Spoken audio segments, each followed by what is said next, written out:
I've just come out of my coaching session with a client, and a very interesting one. So I thought I'll straight away share some learnings from that. Now, I'm sitting down with the director of the company, and he clearly looks upset.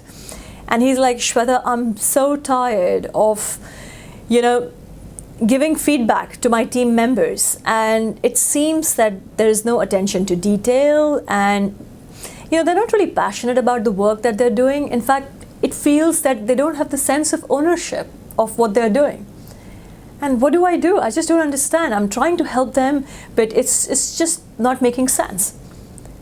So I was like, okay, that's interesting. And yes, I do come across those situations sometimes in my coaching meetings. So tell me a little bit more about this. Let's in fact have a role play or some role plays, and tell me how you go about those meetings. So we did some quick role plays, okay, in which maybe my work was not that good. In one role play, it was okay, and in the other role play, it was pretty good. And I saw and experienced how my client was going about that discussion. And on reflection, I said, there is one thing you need to become better at, which is stop adding value. You can imagine, to that comment, he was like, what do you mean?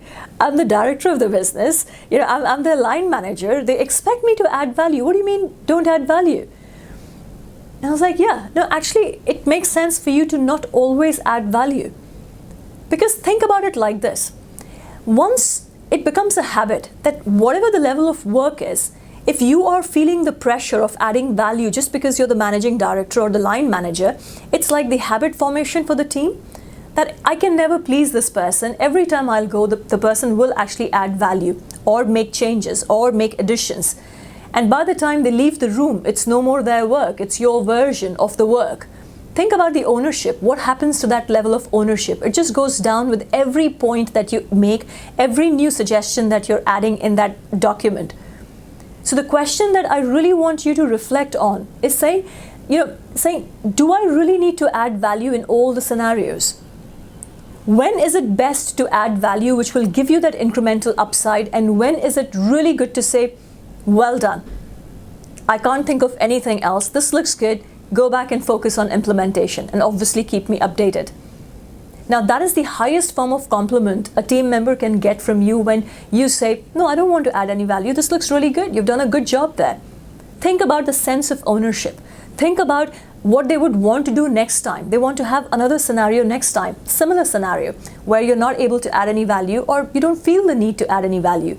But the main point is, just because you're the business owner doesn't mean that you have to keep on adding value. Sometimes, the best way to add value is not to add any value.